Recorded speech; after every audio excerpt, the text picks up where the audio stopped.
asking the President of the United States questions in limited spaces such as the Oval Office in Air Force One is a privilege that unfortunately has only been granted to a few.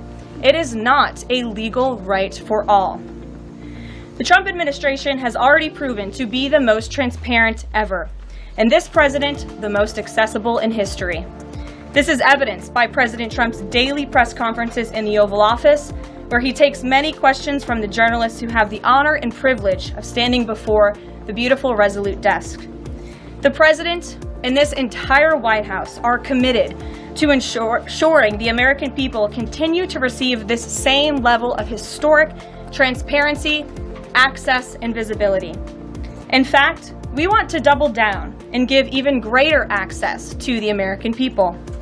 We want more outlets and new outlets to have a chance to take part in the press pool, to cover this administration's unprecedented achievements up close, front and center.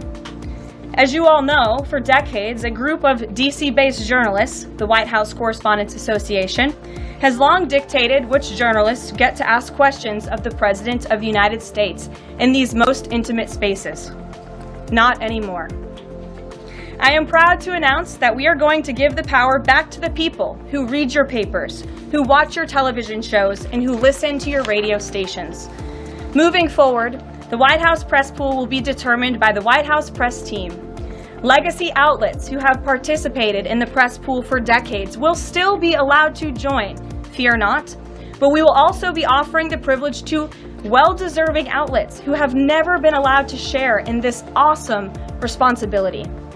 Just like we added a new media seat in this briefing room, legacy media outlets who have been here for years will still participate in the pool, but new voices are going to be welcomed in as well.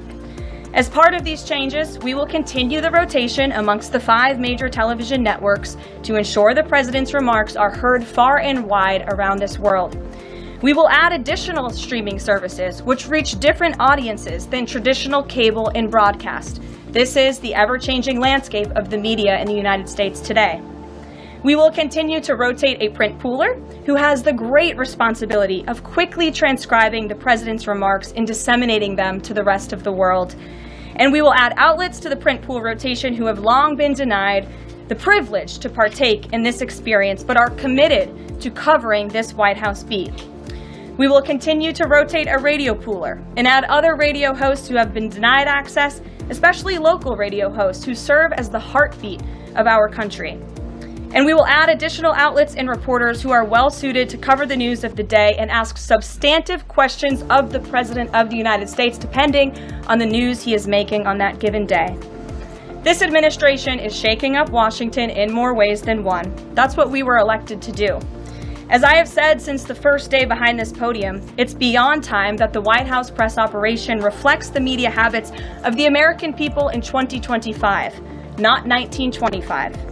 A select group of DC-based journalists should no longer have a monopoly over the privilege of press access at the White House. All journalists, outlets, and voices deserve a seat at this highly coveted table. So by deciding which outlets make up the limited press pool on a day-to-day basis, the White House will be restoring power back to the American people who President Trump was elected to serve.